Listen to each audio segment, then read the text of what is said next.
नमस्कार दोस्तों, मेरा नाम है योगी साहू और आज मैं आपको कक्षा 12वीं फिजिक्स का टॉपिक कूलाम का नियम पढ़ाने वाला हूं, जो कि बहुत ही इम्पोर्टेंट है और अक्सर परीक्षा में पूछा जाता है। तो कूलाम के नियम को समझने से पहले हमें यह पता होना चाहिए कि बिंदु आवेश क्या होता है। तो चलिए बिंदु आवेश के बारे में जानते हैं।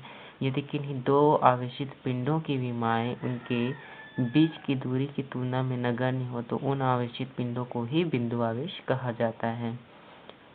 इसे आप समझना चाहें तो कोई पिंड मान लीजिए, कोई दो पिंड। अब ये पिंड जो है एक दूसरे से इतनी दूरी पर होते हैं कि ये एक दूसरे के सापेक्ष देखें तो बिंदु के समान दिखाई देंगे। इसलिए जब ये पिंड जो है आवेशित है, आवेशित पिंड है और ये इस कदर दूरी पर है कि बिंदु समान दिखाई देते हैं, तो इसे बिंदु आवेश कहा जाएगा। कूलाम का नियम। किन्हीं दो बिंदु आवेशों के मध्य लगने वाला आकर्षण या प्रतिकर्षण बल का मान उन आवेशों के परिमाणों के गुणनफल के अनुक्रमानुपाती और उनके बीच की दूरी के वर्ग के व्युत्क्रमानुपाती होता है। तो इसे समझाने के लिए हम मान लेते हैं, माना कि हमारे पास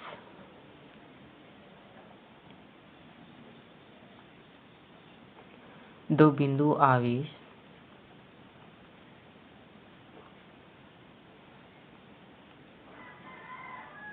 Q1 और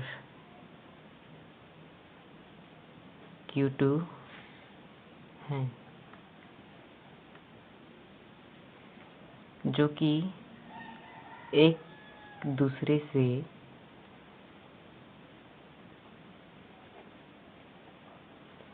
r दूरी पर स्थित हैं।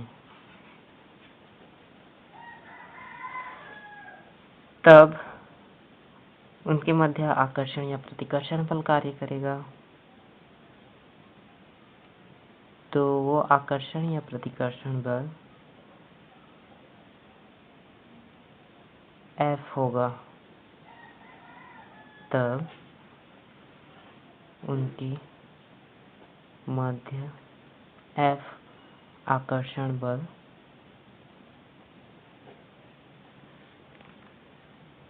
कार्य करेगा।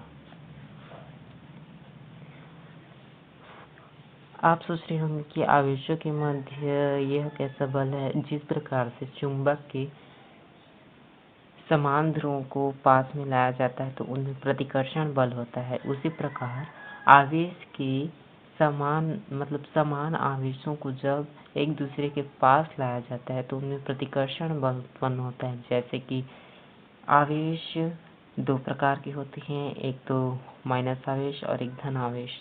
तो माइनस आवेश और माइनस आवेश को एक दूसरे के नज़दीक लाते हैं तो उनमें प्रतिकर्षण बल होगा, और जब धन आवेश और धन आवेश को एक दूसरे के नज़दीक लाएंगे तो उनमें भी प्रतिकर्षण बल होगा, और प्लस माइनस दोनों को नज़दीक लाएंगे तो उनमें आकर्षण बल होगा। इसी को कहा गया है।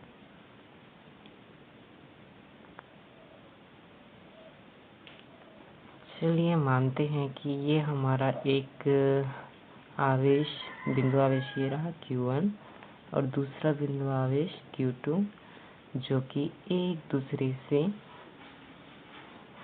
r दूरी पर स्थित है। अब इनके मध्य आकर्षण या प्रतिकर्षण बल कार्य करेगा, वो होगा F। कूलाम के नियम की जो परिभाषा है उसे हम गणितीय रूप में इस प्रकार से लिख सकते हैं कि जो फोर्स है वह आवेशों के परिमाण Q1 और Q2 इनके जो है गुणनफल के अनुक्रमानुपाती होता है, और उनके बीच की जो दूरी है r के वर्ग के व्युत्क्रमानुपाती होता है। तो इन दोनों को मिलाकर लिखते हैं। तो force is equal to Q1 into Q2 by R square, ये अनुक्रमानुपातिक निशान रहेगा।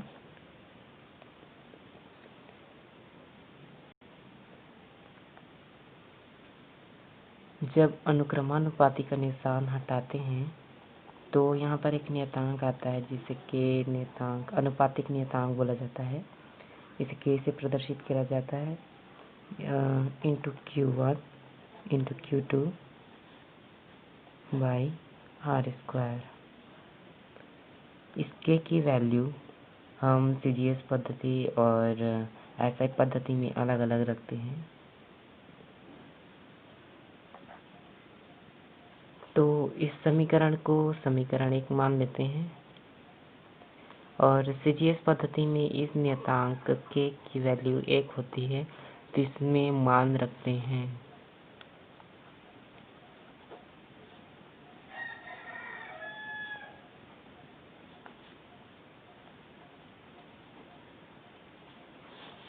चलिए रखते हैं। तो फोर्स इज इक्वल टू के की वैल्यू 1 होगी, तो इनटू में है तो के को मतलब 1 को ना लिखें तो भी चलेगा। तो Q1 into Q2 by R square बचेगा।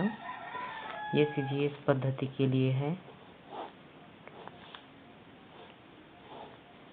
और SI पद्धति में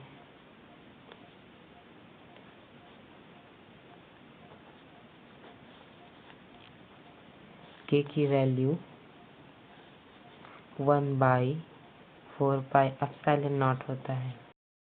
तो समीकरण 1 में पुनः मान रखते हैं। तो समीकरण 1 में मान रखने पर तो हमारा समीकरण क्या था? समीकरण था हमारा फोर्स इज इक्वल टू के into Q1 into Q2 by R square. तो इसमें मान रखेंगे के का, तो के की वैल्यू है 1/4 पाई एप्सिलॉन नॉट, जहाँ एप्सिलॉन नॉट निर्वात की विद्युतशीलता कहलाता है। बाकी सेम लिख देते हैं Q1 into Q2 by R square.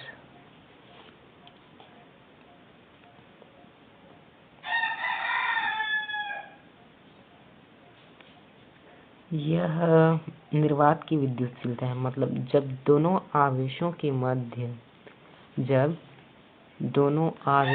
मध्य हवा या निर्वात होगा तब के लिए है ऐसा पद्धति में ये वाला वैल्यू। लेकिन